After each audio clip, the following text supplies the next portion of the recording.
से करते हैं, अपने कारोबार से करते हैं, वो मोहब्बत करना भी शिर्क है। कुरान का दूसरा पारा उठाइए, वमिनन्नासि मन यत्तखिदु मिन दूनिल्लाहि अंदादन युहिब्बूनहुम कहुब्बिल्लाह वल्लज़ीना आमनू अशद्दु हुब्बन लिल्लाह। लोगों में कुछ ऐसे भी लोग होते हैं जितनी मोहब्बत अल्लाह से करनी चाहिए उतनी मोहब्बत वो दूसरों से करते हैं, जबकि ईमान वाले सबसे ज्यादा अगर किसी से मोहब्बत करते हैं तो अल्लाह से करते हैं। जो मकाम अल्लाह को देना है वो किसी और को आप नहीं दे सकते। अभी कल मेरा प्रोग्राम था लखनऊ के करीब में एक जगह पड़ती है गोंडा, और जहां मेरा प्रोग्राम था उसके आसपास में एक बहुत बड़ी मजार है, बहुत बड़ी कब्र है। एक बुजुर्ग की वारिस अली शाह की कब्र है, और उस मजार को, उस मकबरे को कहा जाता है देवा शरीफ। हर साल देवा शरीफ की उस कब्र के ऊपर उर्स होता है, और 3-4 दिन बल्कि 1 हफ्ते तक उर्स होता है। और आप यकीन कीजिए वहां बाकायदा तवायफें आती हैं और नाचती और गाती हैं। उसी मजार के बगल में ये सारा मेला होता है। ये किसके नाम पर हो रहा है? इस्लाम के नाम पर। ये मुसलमान कर रहा है, किसी कब्र पे जाकर के सर झुका रहा है, किसी बुजुर्ग के आगे जाकर के सर झुका रहा है, बे औलाद औलाद मांगने के लिए जा रहा है, बीमार शिफा के लिए जा रहा है। कितनी लड़कियां हैं, कितनी औरतें हैं, उनको कहा जाता है साहब इनके ऊपर जिन्नात सवार है, और वो इलाज के लिए उन कब्रों और मज़ारों पे जा रहे हैं। मौलाना अल्ताफ हुसैन हाली ने 100 साल पहले कहा था, करे गैर गर्बुत की पूजा तो काफिर, करे गैर गर्बुत की पूजा तो काफिर, कवाकिब में माने करिश्मा तो काफिर, झुके आग पर बहरे सजदा तो काफिर, जो ठहराए बेटा खुदा का तो काफिर, मगर मोमिनों पर कुशादा है राहें, परस्तिश करें शौक से जिसकी चाहें, नबी को जो चाहे खुदा कर दिखाएं, इमामों का रुतबा नबी से बढ़ाएं, मज़ारों पे जा जा के नजरें चढ़ाएं, शहीदों से जा जा के मांगे दुआएं, न तौहीद में कुछ फर्क इससे आवे, न इस्लाम बिगड़े न ईमान जावे। मुसलमान तावीज पहन रहा है तब भी पक्का मुसलमान, मुसलमान कब्र पे जाके सजदा कर रहा है तब भी पक्का मुसलमान है, अपने बच्चे के सर पे हाथ रख के बच्चे की कसम खा रहा है तब भी पक्का मुसलमान है। मेरे भाइयों, अगर कोई चीज शिर्क है तो चाहे वो हिंदू करे, चाहे वो ईसाई करे, चाहे वो मुसलमान करे, शिर्क है तो वो शिर्क ही रहेगी। मुसलमान के करने से शिर्क तौहीद नहीं बन जाएगा और वो चीज सही नहीं हो जाएगी। मुझे मालूम है आपकी शेरशाबादी बिरादरी अल्हम्दुलिल्लाह 100% किताब और सुन्नत पर चलने वाली बिरादरी, ये पूरी कौम अहले हदीस कौम है, मगर आपके इसी सीमांचल के इलाके में और आपकी इसी कौम के अंदर जिहालत कह लीजिए, अज्ञानता कह लीजिए, उलमा से दूरी कह लीजिए, बहुत सारे हमारे भाई और बहनें आज शिर्किया अमल करते हैं। बच्चों के गले में तावीज भी किसी किसी घर में पहना जाता है, किसी किसी घर में मुहर्रम, किसी किसी इलाके में मुहर्रम पर ताजिया तक निकल चुका है आपके इलाके में, और बहुत सारे ऐसे काम लोग करते हैं जहालत की वजह से जो तौहीद के खिलाफ है। पहली नसीहत अल्लाह ताला की यही है कि इबादत अगर होगी तो अल्लाह, शिर्क नहीं करना है। अल्लाह ताला सारे गुनाहों को माफ कर देगा, शिर्क को माफ नहीं करेगा। अल्लाह ने कुरान में ऐलान कर दिया, इन्नल्लाह ला यग़फ़िरु अन युश्रका बिही व यग़फ़िरु मा दून ज़ालिका लिमन यशा। ऐ मेरे बंदो, हम तुम्हारे सारे गुनाहों को माफ कर देंगे मगर शिर्क हम माफ नहीं कर सकते। अच्छा, शिर्क क्यों माफ नहीं करेगा अल्लाह? क्योंकि शिर्क बेवफाई है। शिर्क करने वाला अल्लाह के साथ गद्दारी करता है, बेवफाई करता है। पालने वाला अल्लाह है, पैदा करने वाला अल्लाह है, ऑक्सीजन देने वाला अल्लाह है, सांस चलाने वाला अल्लाह है, तेरे दिल की धड़कनों को चलाने वाला अल्लाह है, तुझे रोजी रोटी देने वाला अल्लाह है, तुझे खिलाने पिलाने वाला अल्लाह है। और तू किसी और से जाकर के अपनी बीड़ी बनाने की फरियाद कर रहा है, किसी और के आगे हाथ फैला रहा है। ये तो वही बात हो गई कि किसी की बीवी उसको छोड़ करके किसी और मर्द के साथ चली जाए तो दुनिया कहती है बड़ी बदचलन औरत है, अपने शौहर के साथ बेवफाई करती है। इसीलिए अल्लाह ने कुरान में जब ज़िना का जिक्र किया तो ज़ानी के साथ अल्लाह ने मुशरिक का जिक्र किया। अल्लाह ने फरमाया अज़्ज़ानी ला यनकिहु इल्ला ज़ानियतन, अज़्ज़ानी ला यनकिहु इल्ला ज़ानियतन औ मुशरिकतन। ज़िना करने वाला या तो ज़ानिया औरत से शादी करता है या मुशरिक औरत से शादी करता है। ये ज़ानी को और मुशरिक को अल्लाह ने साथ में क्यों जिक्र किया है? क्योंकि ज़िना करने वाला भी किसी न किसी के साथ बेवफाई करता है। अगर वो शादीशुदा है, अगर वो औरत शादीशुदा है अपने शौहर के साथ, अगर वो मर्द शादीशुदा है तो अपनी बीवी के साथ बेवफाई कर रहा है। अगर शादी नहीं हुई है, कुंवारा है या वो लड़की कुंवारी है तो अपने होने वाले शौहर के साथ वो बेवफाई कर रही है। अल्लाह ने इसीलिए ज़ानी और मुशरिक को एक साथ जिक्र किया है कि जिस तरीके से ज़िना करने वाला बेवफाई करता है अपने होने वाले शौहर और बीवी के साथ, वैसे ही एक मुशरिक, एक शिर्क करने वाला अपने खालिक के साथ, अपने रब के साथ बेवफाई करता है। तो पहली नसीहत अल्लाह ने की कि तुम मेरे साथ किसी को शरीक मत करो। दूसरी नसीहत वबिल वालिदैन इहसाना, और ऐ मेरे बंदो तुम अपने माँ बाप के साथ, अपने माता पिता के साथ, अपने वालिदैन के साथ, अपने पेरेंट्स के साथ अच्छा सलूक करते रहना। देखो तौहीद के बाद अल्लाह ने फौरन माँ बाप का जिक्र किया, इसलिए कि दुनिया में जितने लोगों के हुकूक हमारे ऊपर हैं उनमें सबसे पहला नंबर हमारे माँ बाप का है। इस दुनिया में सबसे ज्यादा अगर हमारे ऊपर किसी का एहसान है तो हमारे माँ बाप का एहसान है। माँ को देखो 9 महीने अपने पेट में रखती है, 9 महीने अपने पेट में रखने की तकलीफ आपकी माँ बर्दाश्त करती है, और जब 9 महीने पूरे हो जाते हैं उस बच्चे को अपनी जान पर खेल करके, अपनी जिंदगी को दांव पे लगा करके वो माँ जन्म देती है। बच्चा पैदा हो जाता है, अल्लाह ताला ने ये सिस्टम बनाया कि उसी माँ के बदन में उसके खून जिगर को अल्लाह ताला ने बच्चे की खुराक बना दिया। वो माँ 2 साल तक अपने बच्चे को अपना खून जिगर दूध की शक्ल में पिलाती है। मेरे प्यारे साथियों, उस माँ के एहसानात को तुम कभी नहीं चुका सकते। बाप को देखो, बाप को देखो, बाप रात दिन एक करके, खून पसीना एक करके आपको पालता है, आपकी माँ के ऊपर खर्च करता है, आपकी परवरिश के ऊपर खर्च करता है, आपकी पढ़ाई लिखाई के ऊपर खर्च करता है। बाप अगर इस दुनिया से चला जाए तो बच्चा यतीम माना जाता है, बच्चे को दुनिया में कोई सहारा देने वाला नहीं होता है। बाप बहुत बड़ी छाया होती है, बाप अपने बच्चे के लिए बहुत बड़ा सहारा होता है। ये 2 हस्तियां हैं मेरे भाई जिनका एहसान हम कभी नहीं चुका सकते। अब्दुल्ला बिन उमर ने देखा एक आदमी खाने काबा का तवाफ कर रहा है, अपने कंधे पर अपनी बूढ़ी माँ को बिठा करके खाने काबा का तवाफ कर रहा है और बहुत खुश बना हुआ है।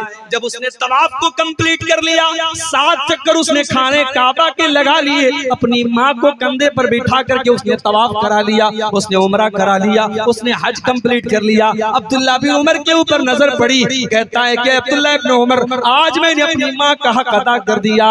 मेरी माँ ने मेरे ऊपर जो एहसानात किए थे, अब्दुल्ला इब्न उमर, आज मैंने अपनी माँ के उन एहसानात को चुका दिया, आज मैंने अपनी माँ के एहसानात का बदला उतार दिया। अब्दुल्ला बिन उमर कहते हैं वला वला ज़फ़रतन मिन ज़फ़रात उम्मिका, अरे तेरी माँ ने जब तुझे जन्म दिया था, तेरी माँ के मुंह से जो चीख की आवाज निकली थी, तेरी माँ जो चिल्लाई थी, अभी तो तूने उस आवाज का भी हक अदा न किया, अभी तो तूने अपनी माँ की चीख का भी हक अदा नहीं चुका सकते। हम और न माँ के एहसानात का बदला चुका सकते, न बाप के एहसानात का बदला चुका सकते।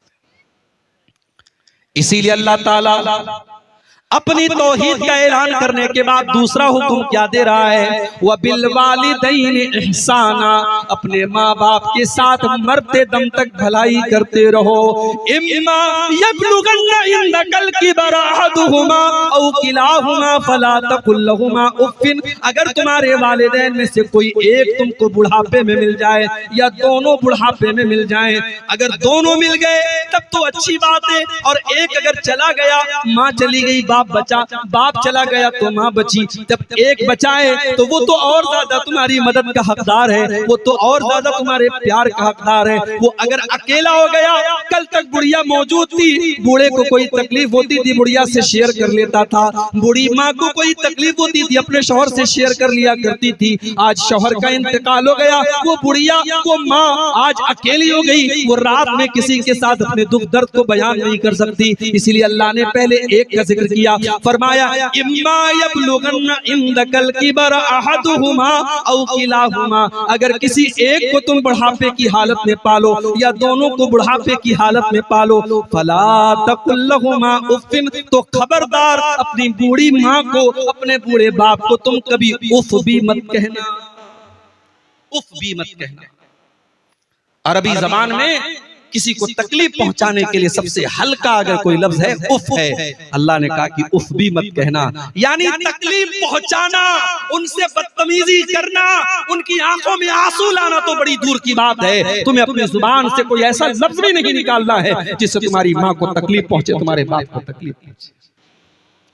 यहां एक बात की और वजाहत कर देता, जरूरी नहीं है हर मसले में माँ बाप सही हो, माँ बाप की जिद गलत भी हो सकती है, माँ बाप का फैसला गलत भी हो सकता है। अगर माँ बाप की कोई गलत बात है आप मत मानो मेरे भाई, उनकी हर बात मानना जरूरी नहीं है, उनकी गलत बात को आप इनकार कर सकते हो, मगर बदतमीजी करने का, उनको तकलीफ पहुंचाने की अथॉरिटी आपको नहीं है। उनकी गलत बात आप मत मानिए, लेकिन उनके साथ अच्छा सलूक करिए। आपकी बीवी है, माँ की आपकी बीवी के साथ नहीं बन पा रही है, आपने बहुत मैनेज करने की कोशिश की, बहुत संभालने की कोशिश की, लेकिन माँ में और बीवी में नहीं बन पा रही है, सास और बहू में नहीं निभ पा रही, कोई मसला नहीं, आप अपनी बीवी के साथ अलग रहो, आप अपना किचन अलग कर लो, माँ के साथ अच्छा सलूक करते रहो, माँ की जरूरतों को पूरा करते रहो, माँ को कोई तकलीफ न पहुंचाओ। लेकिन जब देख लिया कि ज्वाइंट फैमिली में साथ में रहना बहुत मुश्किल है, तो कोई बात नहीं, आप अपनी बीवी का भी हक अदा करो, बीवी को अलग कर सकते हैं अलग। जरूरी नहीं है कोई, ये फर्ज नहीं है कि माँ और बीवी में नहीं निभ पा रही है, झगड़े हो रहे हैं सास और बहू के, और हम जबरदस्ती दोनों की जिंदगी को आजाद बना के रखें। नहीं, बीवी का हक अपनी जगह है, माँ का हक अपनी जगह है, आप अलग अलग रहिए बीवी के साथ, आप अपना किचन अलग कर लीजिए, रिहाइश अलग कर लीजिए, लेकिन माँ के साथ अच्छा सलूक। अल्लाह ने फरमाया उनको उफ भी न कहना, वला तनहरहुमा, उनको कभी डांट फटकार करके उनसे बात न करना, वकुल लहुमा कौलन करीमा, और जब भी अपने माँ बाप से तुम बात करना तो बड़े अदब के साथ बात करना, बड़ी तमीज के साथ बात करना। तुमने अगर आज MBBS का एग्जाम पास कर लिया, तुम डॉक्टर बन गए, तुम्हारे माँ बाप अगर अंगूठा छाप है, तब भी उनके साथ तुम्हें बदतमीजी करने की कोई अथॉरिटी नहीं है, उनके साथ तुम गलत तरीके से बात न करना। तुम डॉक्टर हो गए तब भी उनके बेटे हो, अपनी माँ के सामने जब भी जाना, अपने बाप के सामने जब भी जाना, वो कुल लहुमा कौलन करीमा, उनसे बड़े पोलाइटली लहजे में, बड़ी रिस्पेक्ट के साथ, बड़े सम्मान के साथ, बड़ी नरमी के साथ बात करना।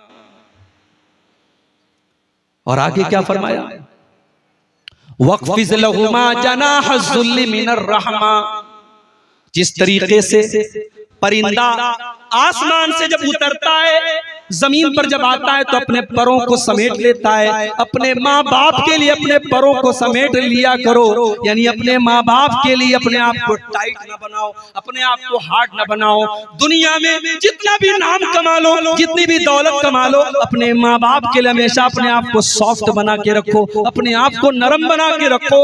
वक़ुर रब्बिरहमहुमा कमा रब्बयानी सगीरा, और ये दुआ किया करो कि ऐ मेरे परवरदिगार, मेरे माँ ने मेरे मेरे ऊपर जो एहसान किया, मेरे बाप ने जो एहसान किया, अय अल्लाह मैं उनको चुका नहीं सकता। अय अल्लाह मैं तेरे ऊपर छोड़ देता हूँ, तू रहम फरमा। अय अल्लाह जिस तरीके से मेरे माँ बाप ने मुझे पाला है।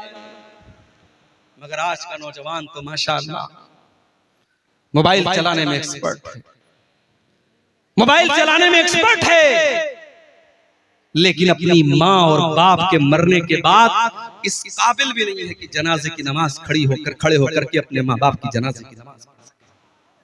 अरे ऐसी औलाद से तो बे औलाद बेहतर है। अगर बाप मर गया और माँ मर गई और औलाद अगर इस काबिल भी नहीं है कि अपने माँ बाप की जनाजे की नमाज खड़ी होकर के पढ़ सके, तो ऐसी औलाद किस काम की? कम से कम इस लायक बनो कि कल माँ दुनिया से चली जाए, कल बाप दुनिया से चला जाए, तो खड़े होकर के जनाजे की नमाज में अपने बाप के लिए, अपनी माँ के लिए मग़फ़िरत की दुआ कर सके। और मेरे भाइयों, ये मदरसे, ये छोटे छोटे मदरसे हैं ना, इनको हकीकत, ये मदरसे बंद हो गए तो आपके बच्चों को जो छोटी छोटी जो दुआएं आती हैं, ये दुआएं भी कोई सिखाने वाला नहीं। कम से कम इसी बहाने आपके बच्चे ठीक है मदरसे के बाद आगे की तालीम नहीं हासिल कर सके, स्कूल में चले गए, कॉलेज में चले गए, लेकिन अगर उनकी बुनियाद मजबूत है, उन्होंने प्राइमरी तक और उसके बाद तो 4 दर्जे अगर इन मदरसों में पढ़ा होगा आपके लड़कों ने, आपकी लड़कियों ने, आपकी बच्चियों ने, तो इंशाअल्लाह वो इस लायक तो रहेंगे कि जब जिंदगी में हाथ उठाएंगे तो अपने माँ बाप के लिए मग़फ़िरत की दुआ कर सके। और एक बात बोलूं, माँ बाप के लिए मग़फ़िरत की दुआ करना ये भी बड़े नसीब की बात है। सबको नसीब नहीं होता है ये।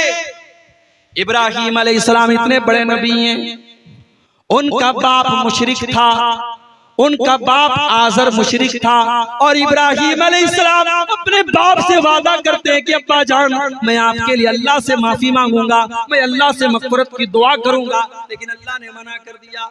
अल्लाह ने कहा नहीं, ऐ इब्राहीम तुम्हारा बाप मुशरिक है और मुशरिक के लिए मग़फ़िरत की दुआ नहीं की जा सकती। इब्राहीम अलैहिस्सलाम चाह करके भी अपने बाप के लिए मग़फ़िरत की दुआ नहीं कर सके। हमारे प्यारे नबी, अल्लाह के आखिरी नबी, अपनी माँ के लिए मग़फ़िरत की दुआ करना चाहते थे। आपने अल्लाह से इजाजत मांगी, अल्लाह ने इजाजत नहीं दी। फिर आपने इजाजत मांगी, ऐ अल्लाह मैं अपनी माँ की कब्र पर जाना चाहता हूँ, अल्लाह ने इजाजत दी। आप अपनी माँ की कब्र पे गए। 6 साल की उम्र में माँ को खोया था आपने, माँ का प्यार याद किया, माँ की ममता याद की, आपकी आंखें भर आई, आपकी आंखों से आंसू बहने लगे, लेकिन आप इतने मजबूर थे, आप अपनी माँ के लिए मग़फ़िरत की दुआ नहीं कर पाए। मेरे भाइयों, अगर आज अल्लाह ने हमारे माँ बाप को मुसलमान बनाया है, हमारे माँ बाप को तौहीद वाला बनाया है, हम बहुत बड़े खुशनसीब हैं। हम अपनी माँ के मरने के बाद, अपने बाप के मरने के बाद कम से कम अपने माँ बाप के लिए मग़फ़िरत की दुआ तो कर सकते हैं, अपने माँ बाप के लिए अल्लाह ताला से माफी तो मांग सकते हैं। अगर माँ मुशरिक हो या बाप मुशरिक हो तो उनके लिए मग़फ़िरत की दुआ करना भी जायज़ नहीं है। तो ये छोटी सी दुआ है, याद कर लो, रब्बिरहमहुमा कमा रब्बयानी सगीरा। जब भी दुआ के लिए हाथ उठाया करो, ये दुआ जरूर मांगा करो, ऐ अल्लाह मेरे माँ बाप पर रहम फरमा, जिस तरीके से बचपन में उन्होंने मुझे पाला। 2 चीजें हो गई, अब तीसरी चीज।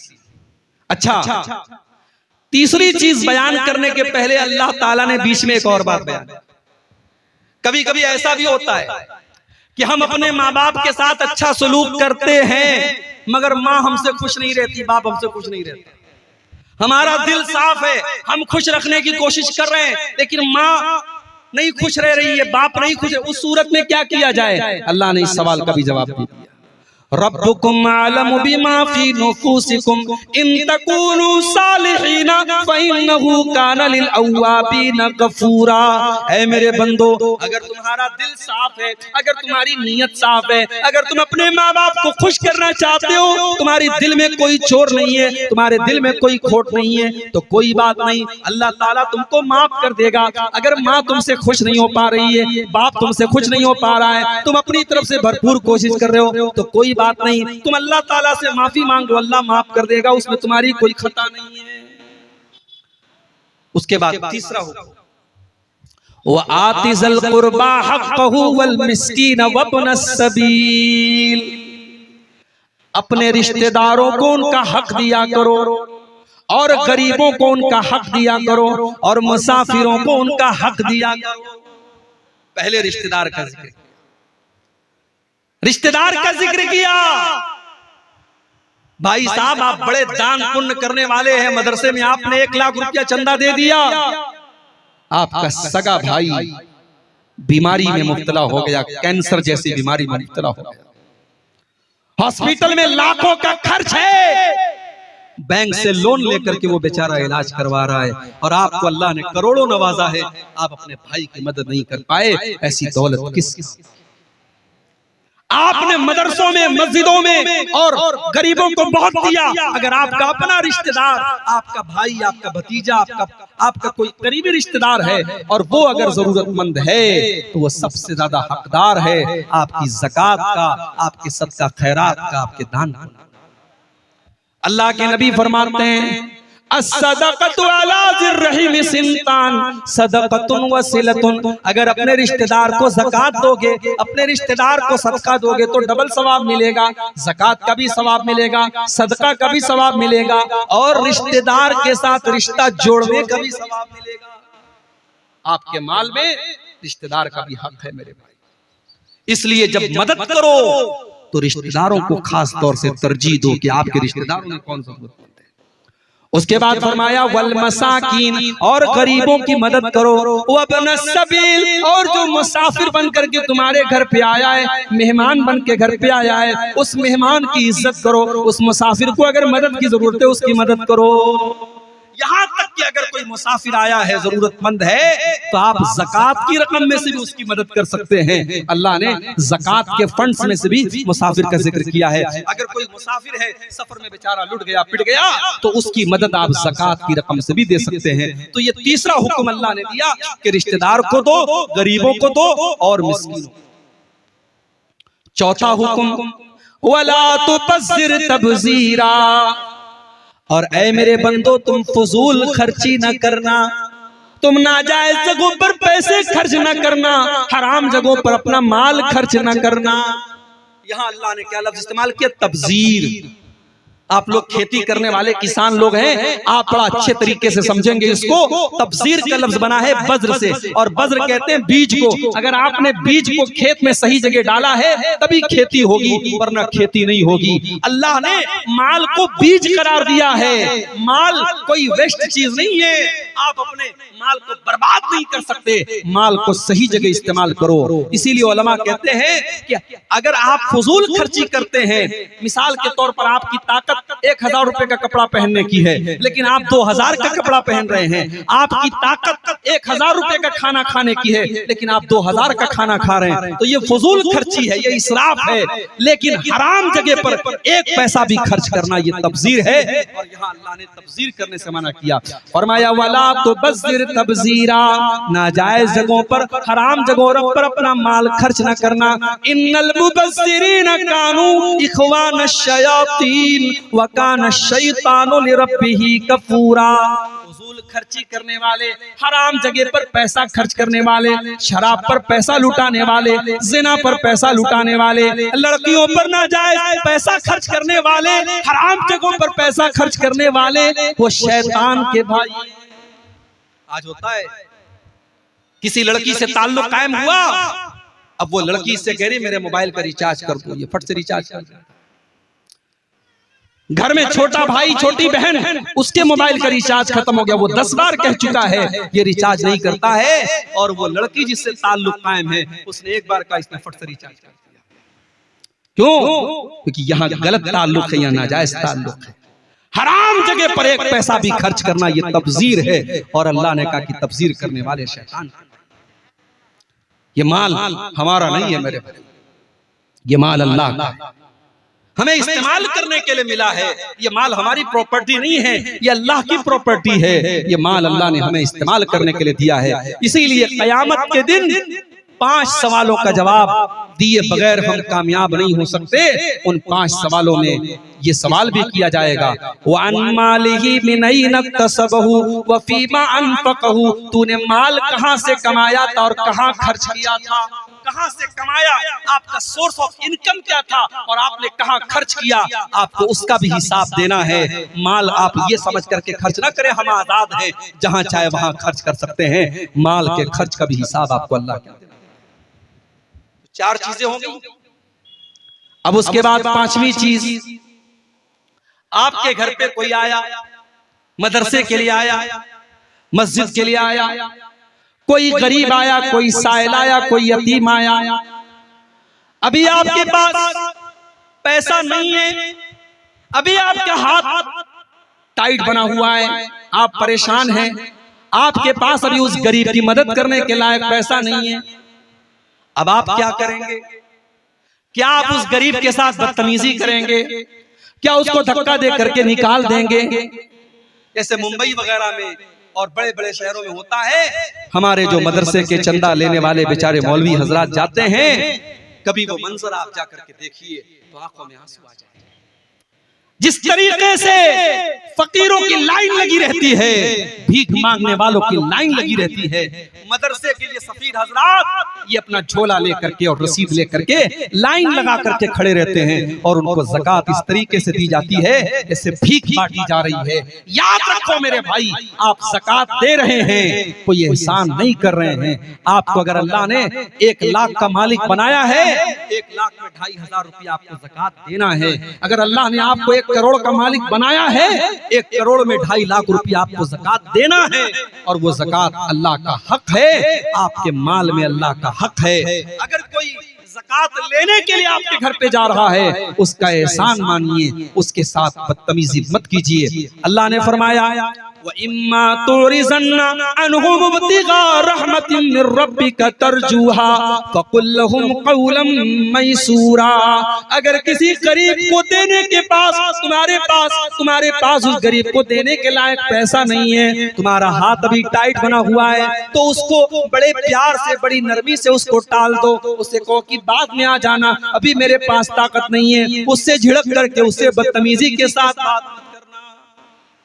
अल्लाह, किसी गरीब के साथ आपको बदतमीजी से बात नहीं करना है। आप पैसे वाले, आप हैसियत वाले हैं, तो क्या गरीब की अपनी इज्जत और उसकी अपनी हैसियत नहीं होती? किसी साइल और किसी मांगने वाले को भी आपको बदतमीजी से बात नहीं करना है। अल्लाह ने अपने नबी से फरमाया वो अम्मा साइला फला तनहर, ऐ नबी आप किसी साइल को, किसी मांगने वाले को कभी झिड़क करके बात मत कीजिए। आपको देना हो तो दे दीजिए, ना हो तो मना कर दीजिए, लेकिन बदतमीजी करने का, झिड़कने का, डांटने का अधिकार आपको नहीं है। तो ये 5वीं नसीहत अल्लाह ने की कि अगर आपको देने के लायक पैसा नहीं है तो आप नरमी के साथ और प्यार के साथ बात करके टाल दीजिए। नंबर 6, छठी नसीहत, वला तजाल यदक मगलूलतन इला उनुकिका वला तबसुतहा कुल्लल बस्ती फतक़ुद मलूमन महसूरा। ये बड़ी प्यारी बात है। अल्लाह ने कहा कि अपने हाथ को अपनी गर्दन में बांध कर मत रखो। इतने टाइट मत बन जाओ, इतने कंजूस मत बन जाओ कि बीवी अपने जायज नमक लाना है, तेल लाना है, आटा लाना है, उसके लिए भी तुम्हारी जेब से पैसा नहीं निकलता। बच्चों की किताब कॉपी लाना है, कलम लाना है, जरूरत की चीजें लाना है, उसके लिए भी तुम्हारी जेब से पैसा नहीं निकल रहा है। पैसा है लेकिन तुम नहीं दे रहे हो, इतने बखील भी मत बनो। और एक मसला बता दे रहा हूं, शौहर अगर बीवी की जायज जरूरतों को पूरा नहीं कर रहा है, हमारे शौहर हजरात नाराज ना हो, हदीस की रोशनी में मसला बयान कर, अगर शौहर बीवी की जायज जरूरतों को पूरा नहीं कर रहा है, उसका खर्च नहीं दे रहा है, तो बीवी शौहर को बताए बगैर उसके पॉकेट में से, उसकी तिजोरी में से, उसके पर्स में से पैसा ले सकती है। बीवी चुरा सकती है बीवी शौहर का पैसा कब? जब शौहर बीवी का जरूरी खर्च पूरा नहीं कर रहा है, शौहर के पास पैसा है फिर भी खर्च नहीं कर रहा है, तो बीवी बगैर बताए ले सकती है। अब कल से ऐसा ना हो कि साहब आपके पर्स में से 500-500 के नोट गायब होने लगे और आप बीवी से पूछे तो कि अब्दुल गफ्फार साहब ने मसला बता दिया है, मैंने ले लिया है। ये गलत तरीका नहीं अपनाना है। मैंने कह दिया जहां जरूरत है वहां ले सकती है। हजरत अबू सुफियान रज़ी अल्लाह तआला अन्हु की बीवी अल्लाह के नबी के पास आती है और कहती है, अल्लाह के नबी, मेरे शौहर बहुत कंजूस हैं, बकील हैं, हमारी जायज जरूरतों के लिए भी पैसा नहीं देते हैं, क्या मैं उनकी इजाजत के बगैर उनसे पैसा ले सकती हूँ? अल्लाह के नबी ने कहा, हाँ ले सकती हो। तो बीवी शौहर अगर कंजूस और बकील है, बास शौहर बेचारे बड़े कंजूस होते हैं, अल्लाह ताला हिफाजत करे, और वो अपने बच्चों की जायज जरूरतों को भी पूरा नहीं करते हैं, तो ऐसी कंजूस शौहरों की बीवियां उनकी तिजोरी में से पैसा बगैर बताए ले सकती हैं। अल्लाह ने कहा कंजूस भी मत बनो, वला तबसुतहा कुल्लल बस्ती फतक़उदा मलूमम महसूरा, और अपने हाथों को इतना फैला भी न देना कि बाद में तुमको मोहताज हो जाना पड़े। अपनी चादर के बराबर तुम अपना पैर फैलाना, उससे ज्यादा तुम फैलाओगे तो तुम्हारी चादर खुल जाएगी, तुम बेआबरू हो जाओगे, बेइज्जत हो जाओगे। अपनी लिमिट से ज्यादा खर्च ना करना। एक मसला अक्सर पूछा जाता है, मौलवी साहब क्रेडिट कार्ड इस्तेमाल करना कैसा है? आजकल क्रेडिट कार्ड में बड़े ऑफर भी आते हैं। आजकल मोबाइल जैसे फ्लिपकार्ट पे, अमेजॉन पे अगर आपको मोबाइल लेना है, अगर आप कैश में मोबाइल लेंगे 25,000 का मिलेगा, क्रेडिट कार्ड के जरिए लेंगे पता लगा साहब 2,000 की छूट चल रही है, 3,000 की छूट चल रही है, और क्रेडिट कार्ड फ्री में बन भी जाता है। बन तो जाता है फ्री में, और कुछ क्रेडिट कार्ड ऐसे भी होते हैं कि उसमें कोई इंटरेस्ट भी नहीं लगता है। चलो वहां तक तो ठीक है, मगर होता क्या है, अब क्रेडिट कार्ड आपको मिल गया, क्रेडिट कार्ड पे आपको लिमिट मिल गई 1 लाख रुपए की, अभी आपके अकाउंट में सिर्फ 10,000 रुपया है, लेकिन आपको क्या लग रहा है कि मैं 1 लाख का मालिक बन गया। अब आप धीरे धीरे शॉपिंग कर रहे हैं, ऑनलाइन चीजें देख रहे हैं, बीवी ने कहा ये भी ले लो, आपने ये भी ले लिया, बच्चे ने कहा ये भी ले लो, आपने ये ले, आपने 1 लाख रुपए तक का सामान ले लिया। अब क्रेडिट कार्ड का बिल आया, उसमें लिखा है साहब अक्टूबर में आपने 1 लाख का सामान खरीदा है, नवंबर की 30 तारीख तक अगर आपने पे नहीं किया तो आपको डेली 200 रुपया पेनाल्टी लगेगी। मैं 200 मिसाल के तौर पे कह रहा हूं, ज्यादा भी लग सकता है। अब ये जो पेनाल्टी लग रही है, एक तो ये हराम है, ये ब्याज है, सूद है, और दूसरे ये है कि आपने अपनी लिमिट से ज्यादा खर्च किया। इसीलिए कभी लोन लेना, लोग ये भी सवाल करते हैं कि लोन लेकर के कारोबार करना कैसा है। बास लोगों ने रास्ता निकाला कि साहब हिंदुस्तान है, यहाँ अगर हम लोन नहीं लेंगे बैंक से तो कैसे तरक्की करेंगे, कैसे हम बिजनेस करेंगे। कोई जरूरत नहीं। मैं कहता हूं ऐसी तरक्की हमें नहीं करना है जिसके लिए हमें गलत रास्ता अपनाना पड़े। आज हमारी कौम में करोड़पति और अरबपति लोग मौजूद हैं। अगर चाहें तो आपस में ऐसी कोई सोसाइटी बना लें, ऐसा कोई कोऑपरेटिव सिस्टम बना लें कि बगैर ब्याज के जरूरतमंद लोगों को कर्जा दें, मगर वो हो नहीं सकता, वो पॉसिबल नहीं। हमारी कौम के हालात हम सबको अच्छी तरीके से मालूम है। अब बैंक में जाकर के बगैर किसी मजबूरी के जो एक इंसान अपने शौक को पूरा करने के लिए और मजबूरी का नाम लगा करके जो लोन ले रहा है, माफ कीजिए, ये लोन मेरे भाइयों सही नहीं है। अल्लाह ने उसूल बता दिया कि आप अपने हाथों को गर्दन से बांध कर भी मत रखिए और अपने हाथों को फैला करके भी मत रखिए। बखील और कंजूस भी मत बनिए और अपनी लिमिट से ज्यादा आप सखावत भी मत कीजिए। और उलमा ने लिखा है कि अगर इन 2 चीजों को आदमी अपना ले तो कभी इंसान परेशान नहीं होगा, कभी कर्जे की नौबत नहीं आएगी। कर्जे की नौबत तभी आती है जब इंसान अपनी लिमिट से ज्यादा खर्च करता है। तो ये 2 चीजों को आप अपना लीजिए। ये 5 चीजें। नंबर 6, अच्छा 5वीं चीज को बयान करने के बाद अल्लाह ने एक और बात बयान की, इन्ना रब्बका यबसुतुर रिज़्क़ लिमन यशाउ व यक़दिर इन्नहु काना बिइबादिही खबीरम बसीरा।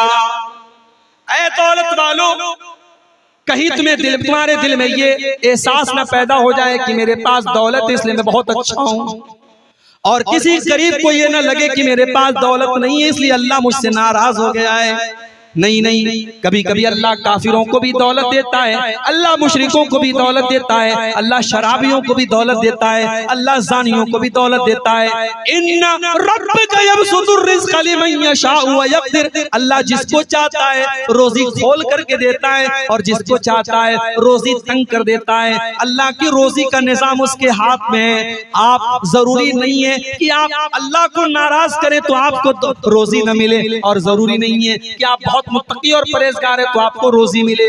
रोजी का सिस्टम अलग है। अल्लाह ने कारून को भी दौलत दी थी, अल्लाह ने फिरौन को भी दौलत दी थी, तो दौलत का निजाम अल्लाह ने अपने हाथ में रखा है। उसकी वजह से कोई ये ना समझे कि दौलत वाले से अल्लाह बहुत खुश है और गरीब से अल्लाह नाराज है, ऐसा नहीं। तो 5 चीजें। नंबर 6, वला तक़तुलू औलादकुम खशियत इम्लाक़, और ऐ ईमान वालों अपने बच्चों को तुम कत्ल न करना फाका कशी के डर से। अपने पेट के लिए अपने बच्चों को कत्ल न करना।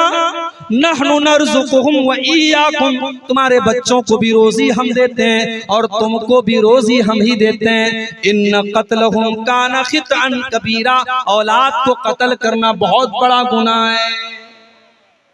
उस जमाने में लड़कियां पैदा होती थी तो लड़कियों का बाप अपने हाथ से अपनी बेटी का गला दबा करके उसको कब्र में दफन कर देता था। अपने हाथ से बेटियों को धक्का दे करके गड्ढे में डाल देता था और जिंदा गाड़ देता था। उस समाज में ये जुल्म भी होता था। कुरान में अल्लाह बयान करता है, व इज़ा बुश्शिरा अहदुहुम बिल उन्सा ज़ल्ल वजहुहु मुस्वद्दन व हुवा कज़ीम, जब किसी बाप के घर में लड़की पैदा होती थी तो लड़की के बाप का चेहरा काला पड़ जाता था। यतवारा मिनल कौमी मिन सूई मा बुश्शिरा बिही, वो बेचारा अपना चेहरा अपनी कौम को दिखाता नहीं था। अयुमसिकुहु अला हुनिन अम यदुस्सुहु फित तुराब, उसके सामने 2 रास्ता होता था। अगर बेटी को लेगा तो समाज में जलील होना पड़ेगा, और दूसरा रास्ता ये कि अपने हाथों से अपनी बेटी को जमीन के अंदर दफन कर दे, गाड़ दे। बेटियों को गाड़ दिया जाता था। ओ मेरी प्यारी माँ बहनों, आज तुम सवाल करते हो कि इस्लाम ने हमको क्या दिया है, और मैं तुमको बताता हूँ। इस्लाम ने तुमको जीने का अधिकार दिया है। 1400 साल पहले अरब की धरती पर और मक्के की धरती पर लड़कियों को पैदा होने के बाद मार दिया जाता था। मेरे नबी दुनिया में आए, आपने इस रिवाज को खत्म किया। आपने दुनिया वालों को बताया बेटी कलंक नहीं है, बेटी पाप नहीं है, बेटी बोझ नहीं है, बेटी तो रहमत बन करके आती है। आपने बेटी को कत्ल करने वाले बाप से कहा, वइज़ल मऊदतु सुइलत बिअय्यि ज़म्बिन क़ुतिलत, ऐ बेटियों के कातिलों, ऐ बेटियों को कत्ल करने वालों, कल कयामत के दिन अल्लाह की बारगाह में तुमको हिसाब देना पड़ेगा। तुमने बेटी को क्यों मारा, तुमने बेटी को क्यों कत्ल किया, तुम्हें अल्लाह के हिसाब देना पड़ेगा। मेरे नबी ने दुनिया वालों को ये भी पैगाम दिया, मन आला जारियतैनी, जिसको अल्लाह ने 2 बेटियां दे दी और 2 बेटियों को उसने अच्छे तरीके से पाला पोसा, यहाँ तक के बेटियां जवान हो गई, जा यौमल क़ियामति अना व हुवा कहातैन। आपने अपनी दोनों उंगलियों से इशारा करके फरमाया कि 2 बेटियों की परवरिश करने वाला कल कयामत के दिन अपने नबी के साथ जन्नत में जाएगा। जिस तरीके से ये दोनों उंगलियां एक दूसरे के साथ जुड़ी हुई हैं, वो जन्नत में अपने नबी के साथ जाएगा। जब मेरी तीसरी बेटी पैदा हुई तो मेरे बास दोस्तों ने कहा कि आपकी तो जन्नत पक्की होगी। मजाक के तौर पे कहा, लेकिन हकीकत में अगर इस हदीस की रोशनी में देखो तो 2 बेटियों की सही परवरिश करने वाले को अल्लाह के नबी जन्नत की बशारत सुना रहे हैं। मगर आज क्या हो रहा है, 2023 चल रहा है, हमारा भारत चांद पर पहुंच गया, चंद्रमा के ऊपर हमारा नाम, भारत का नाम पहुंच गया। मगर आज 2023 में भी भारत के अंदर सरकार को स्कीम निकालनी पड़ती है, बेटी पढ़ाओ बेटी बचाओ।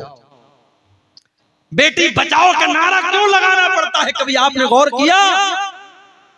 क्योंकि हर साल हमारे भारत देश में हजारों नहीं लाखों की तादाद में बेटियां अपनी मां के पेट में एबॉर्शन के जरिए मार दी जाती।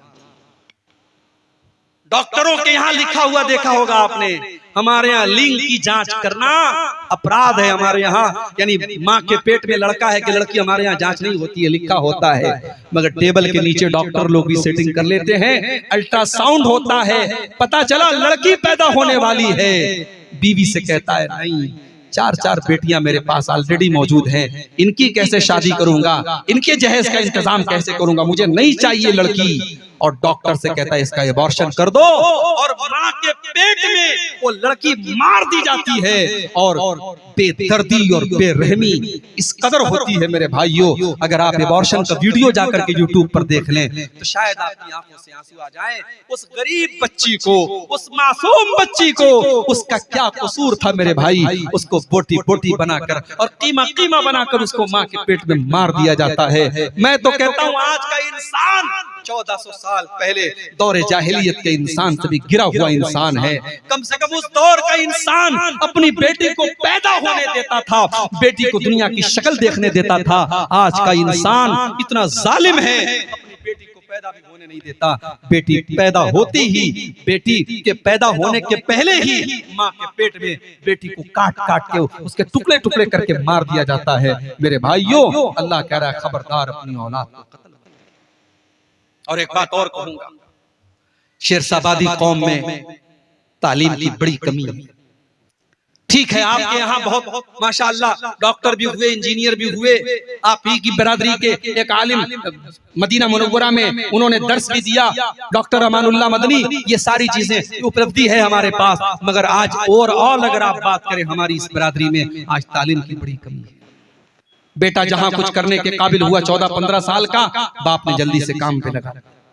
बेटा पढ़ने में तेज था, उसके अंदर टैलेंट कूट कूट करके भरा था, वो डॉक्टर बन सकता था, वो इंजीनियर बन सकता था, वो वकील बन सकता था। मगर बाप ने ये सोचा नहीं, बेटा बड़ा हो गया, अब कमा के लाए, पहले हमें कुछ आसानी आ जाए। बाप ने बेटे की पढ़ाई छुड़ा दी और बेटे को अपने साथ काम पे लगा दिया। माफ करना मेरे भाइयों, औलाद को कत्ल करने का मतलब यही नहीं है कि उसके गले पे छुरी चला दी जाए। औलाद को कत्ल करने का मतलब ये भी है कि उसको पढ़ाई और एजुकेशन और शिक्षा के अधिकार से महरूम कर दिया जाए। अगर आपका बच्चा और आपकी बच्ची पढ़ाई में तेज है और पढ़ने में वो इंटरेस्ट रखता है और आप अपने फायदे के लिए उसकी पढ़ाई छुड़ा रहे हैं, तो ये भी औलाद को कत्ल करना है। और इस मामले में हमसे बहुत बेहतर हमारे गैर मुस्लिम भाई हैं। कलकत्ता में टैक्सी में बैठा था और टैक्सी का ड्राइवर गैर मुस्लिम था। मैंने जब उससे पूछताछ की तुम्हारे कितने बच्चे हैं, बच्चियां हैं, उसने कहा मौलवी साहब मेरी 2 लड़कियां हैं, एक लड़का है। मैंने कहा क्या करते हैं वो? का लड़का अभी MBA कर रहा है, लड़कियां जो है डॉक्टरी पढ़ रही हैं। मैंने कहा तुम टैक्सी चलाते हो, किस तरीके से तुम मैनेज करते हो? कहा मौलवी साहब मैं टैक्सी चला रहा हूँ, मैं नहीं चाहता मेरा बेटा और मेरी बेटी जो है वो भी गरीब और मजदूर बन करके रहे। मैं पढ़ा रहा हूँ, मैं रूखी सूखी खा रहा हूँ और किराए के मकान पे रह रहा हूँ और कलकत्ता के अंदर मैं टैक्सी चला रहा हूँ, मगर अपने बच्चों को मैं हायर एजुकेशन दे रहा हूँ, मैं उनको आला तालीम दे रहा हूँ। ये सोच एक गैर मुस्लिम की है, ये सोच हमारी कब बनेगी? मेरे भाइयों, आज मुसलमानों के इलाकों में चले जाओ, आपको बेहतरीन खाने पीने की दुकानें मिलेंगी, बेहतरीन होटल मिलेगा। मुसलमानों के इलाके होटलों से पहचाने जाते हैं, अच्छे पकवान से पहचाने जाते हैं। मुसलमानों के इलाकों में गोश्त की दुकानें नजर आती है तो समझ में आ जाता है ये मुसलमानों का इलाका है। गैर मुस्लिमों के इलाके में चले जाओ, एक से एक स्कूल आपको मिल जाएंगे, एक से एक कॉलेज मिल जाएगा, एक से एक तालीमी इदारे मिल जाएंगे। हमारी कौम तालीम में बहुत पीछे है। मेरे भाइयों, अल्लाह कह रहा है अपनी औलाद को कत्ल मत करो। औलाद को तालीम से महरूम करना ये भी आज के दौर में कत्ल से कम नहीं है। इसलिए अपने बच्चों को पढ़ाओ। हमारे नबी के ऊपर कुरान की पहली जो वही नाजिल हुई थी, इक़रा बिस्मि रब्बिकल लज़ी खलक़, उसमें पढ़ने का हुक्म दिया गया था। मैं नहीं कहता जरूरी नहीं आप स्कूल में पढ़ाओ, मदरसे में पढ़ाओ, कहीं पर भी पढ़ाओ, लेकिन बच्चों और बच्चियों को पढ़ाओ, उनकी तालीम आप अपने फायदे के लिए करें। 6 चीजें हो गई। 7वीं चीज, वला तक़रबुज़्ज़िना इन्नहु काना फ़ाहिशतन व साअ सबीला। और ऐ मेरे बंदो, तुम ज़िना के करीब भी न जाना, तुम ज़िना के पास भी न जाना। हाय हाय, अल्लाह ये भी तो कह सकता था ज़िना मत करो, अल्लाह ने ये नहीं कहा। अल्लाह ने कहा वला तक़रबु ज़िना, जिना इतनी खतरनाक चीज है, उसकी बॉर्डर के करीब भी न जाना।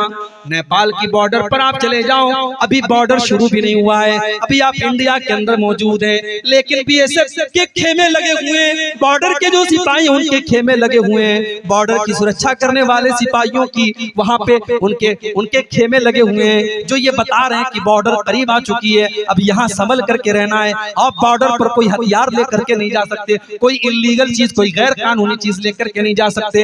मेरे भाइयों, अल्लाह कह रहा है वला तक़रबु ज़िना, मेरे बंदो तुम ज़िना के करीब भी न जाना।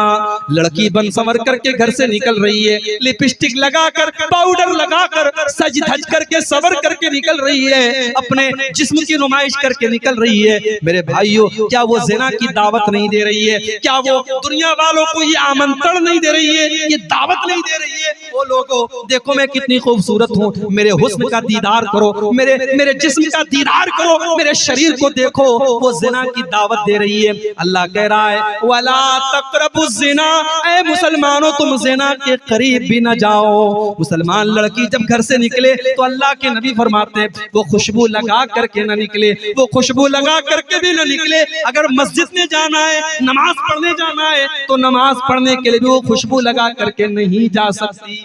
मेरी प्यारी माँ बहनों, आप जलसे में आ रही हैं, आप तकरीर सुनने के लिए जा रही हैं, रात रात भर आप तकरीर सुनेंगी, कुरान और हदीस की बातें सुनेंगी। आप जवान लड़की, आपकी 18-22 साल की, 20 साल की लड़की, वो सच करके, संवर करके, वो दुनिया भर का मेकअप करके, वो खुशबुओं में अपने आप को बसा करके अपने घर से निकल रही है। ये कहाँ से जायज हो गया? ये भी नाजायज है मेरे भाइयों, ये भी ज़िना की दावत देना है। और आज आपके सीमांचल की बहुत सारी लड़कियां, आज इंस्टाग्राम पर उनके फॉलोवर लाखों की तादाद में, लड़की मुसलमान है, किशनगंज की रहने वाली है, पूर्णिया की रहने वाली है, अररिया की रहने वाली है, मुसलमान लड़की है, वो अपने रील्स डालती है, अपनी तस्वीरें डालती है, अपने वीडियोस डालती है, दुनिया वाले उसके ऊपर कमेंट करते हैं माशाल्लाह, वेरी क्यूट, वेरी ब्यूटीफुल, उसकी तारीफें हो रही हैं। ऐ मुसलमान लड़की, क्या तूने अपने रब का कुरान नहीं पढ़ा? तेरे रब का कुरान कहता है युबदीन ज़ीनतहुन्ना, ऐ मुसलमान औरत, तुझे अपनी जीनत को जाहिर नहीं करना है,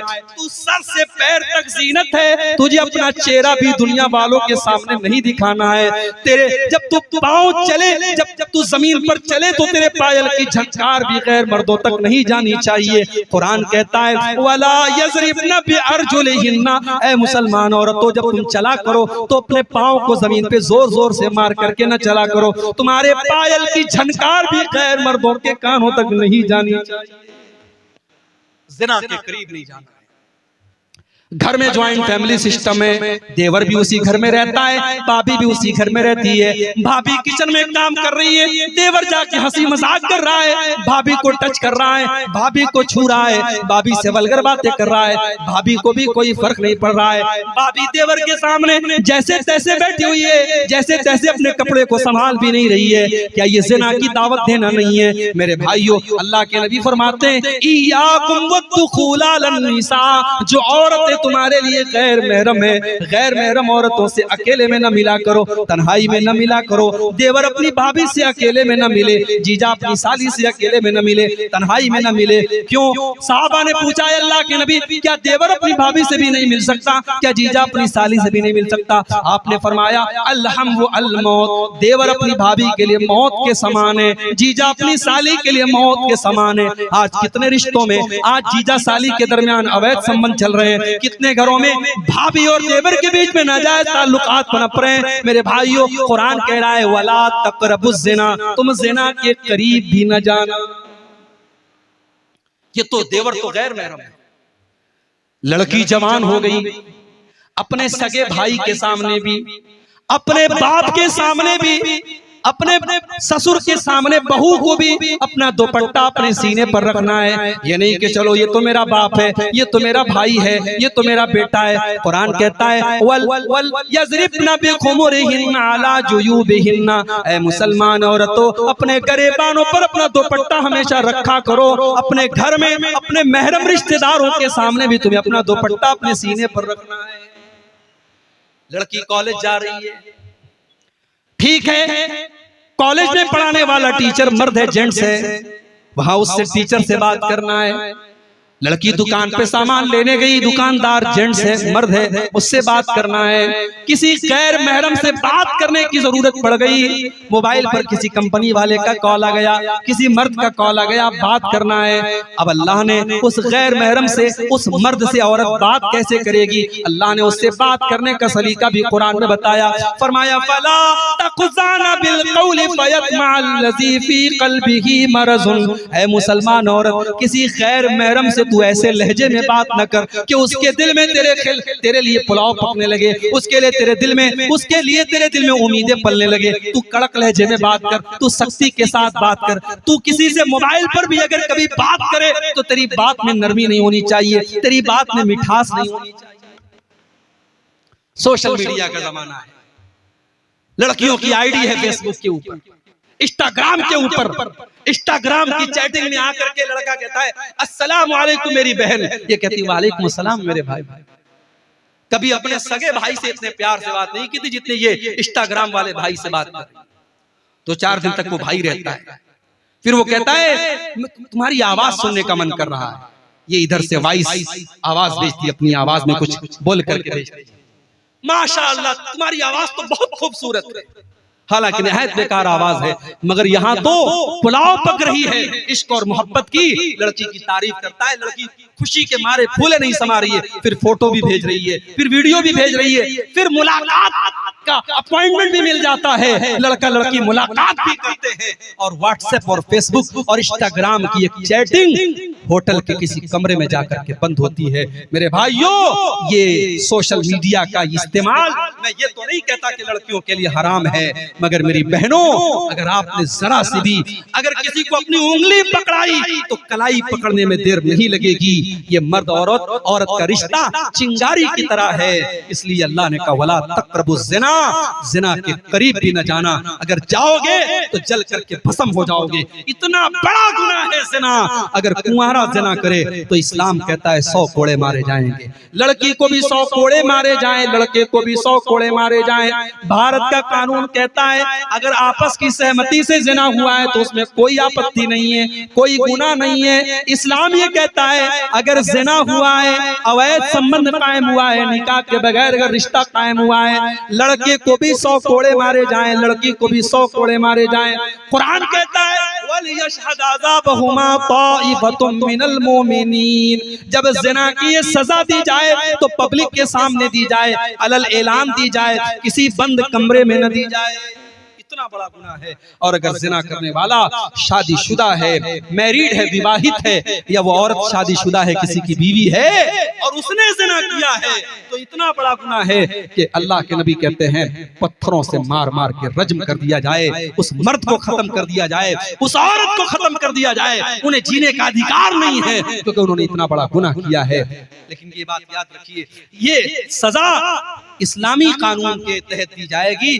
आज हमारे मुल्क में चूंकि हमारे मुल्क का अपना कानून चलता है, अगर हमारे गांव वगैरह में अगर इस तरीके की कोई घटना हो जाए तो हम उसमें ये नहीं कि हम ये कानून नाफिज कर देंगे और सजाए मौत दे देंगे। हम भारत के कानून के दायरे में रह करके उसको जो सजा हो सकती है वो सजा दिलाने की और देने की कोशिश करेंगे। लेकिन ज़िना इतना बड़ा पाप है मेरे भाइयों, आप ये सोचिए कि इस्लाम ने शादीशुदा जानी अगर है तो सजाए मौत करार दी है। इसीलिए अल्लाह कह रहा है वला तक़रबुज़ ज़िना, तुम ज़िना के करीब भी न जाओ। ये बहुत गंदा काम है और बहुत बुरा रास्ता है। 7 चीजें हो गई। नंबर 8, वला तक़्तुलुन नफ़्सल्लती हर्रमल्लाहु इल्ला बिल हक़्क़ि, किसी निर्दोष की हत्या न करना, किसी बेकसूर को कत्ल न करना, जिसको कत्ल करने की इजाजत इस्लाम ने तुमको नहीं दी है। फलस्तीन का मामला चल रहा है, हमें मालूम नहीं अंदर कौन कौन सी बातें। कहने वाले तो ये भी कहते हैं कि हमास नाम की जो एक तंजीम ऑर्गेनाइजेशन है, ये साल 2 साल में एक हमला करती है इसराइल के ऊपर। इसराइल हमास के मुकाबले में बहुत ज्यादा पावरफुल है। ये 2-4 रॉकेट छोड़ करके उनके 10-20 लोगों को मारते हैं, फिर उधर से मिसाइलों की बमबारी होती है और बेकसूर फलस्तीनी मारे जाते हैं। मेरे भाइयों, हकीकत क्या है? हम इतनी दूर से बैठ करके सारे हालात का तजिया नहीं कर सकते, मगर हमें ये हालात देख करके दुख होता है कि तो मुसलमान का खून रहा है, छोटे छोटे बच्चों की लाशें बिछ रही हैं। चाहे हमास का, अगर हमास का हमला इसराइल के अंदर आम शहरियों पर और नागरिकों पर हो रहा है और उनके बीवी बच्चों को मारा जा रहा है, तो इसको भी हम जायज नहीं करार दे सकते। और इसराइल जवाब में